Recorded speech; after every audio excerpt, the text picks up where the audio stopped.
I mean, you gotta be careful with that nostalgia bait. Because, like, even just naming something in name only is something they've been doing with a bunch of products for a number of years. As a recent example of that would probably be the Good Times. I'm not saying nothing. So we were actually talking about that in the car. You saw that. Yeah.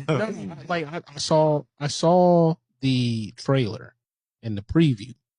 That's it. No. That's all I saw. Was Good Times, Seth MacFarlane.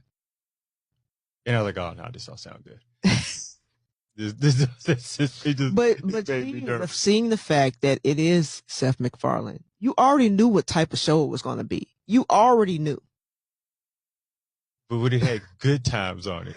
But I'm telling you, any show with you already knew what type of show it was going to be like. Here's what I don't understand though. Okay, so you remember that show that Seth MacFarlane did, where it was like the Star Trek spinoff, but it wasn't the Star Wars. It was. Yeah, he was in it though, right? Was it Orville or something started with an O?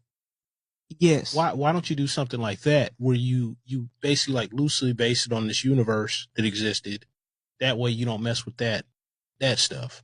Because I mean, Good Times is pretty heavy. Which, I mean, he wasn't the only executive producer. Yeah. Yes. I blame him too. I blame Steph too. He shot and missed. I blame them all. I blame them all. That's the point. It didn't go. But my thing is, when you see his name titled to something, you already know what type of show it's going to be about. Now, if it was, and I can't, like, why couldn't he just do something in it? Because he could get it. He has his own audience from his name alone. You can market a show with his name. Yes. You don't need a show like Good Times. You don't need to actually like. His name is enough to carry the show by itself. Yeah. You can say ratchet stuff. Yeah. So my thing, was it more him or was it more Steph Curry?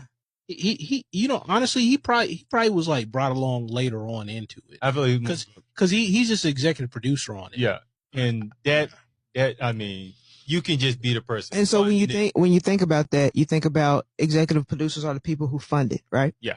So who is the creator of the show? Period. Point. Who was the creator?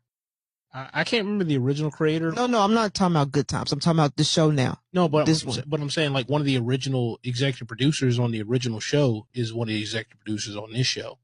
They probably. I don't think the creator's involved in that. Nah, like because the cast members actually came out. Several of the cast members came out talking disparagingly about this. Right, because at first they were going to be a part of the cartoon version. Yeah, and then some of them read the script. They read that script and said, nah, homie. Nah, I'm good. No, absolutely not. We're out of here. Yeah. I mean, look. Like, there's one other thing that I've seen because it's got so much fanfare. The dude is singing Good Times, the song, to a cockroach in the shower. That don't sound like Good Times to me. No. But Good Times wasn't Good Times.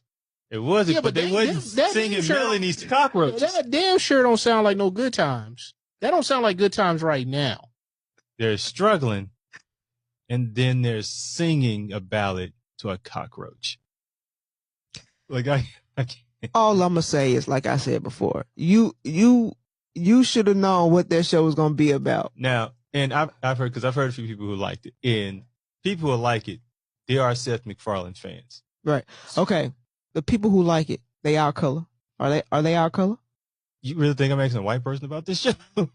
I don't know. I'm just asking a question. Absolutely not. I'm just asking a question. So what was the reason for liking it? Now, again, they're Seth MacFarlane fans. So his style of comedy works for them.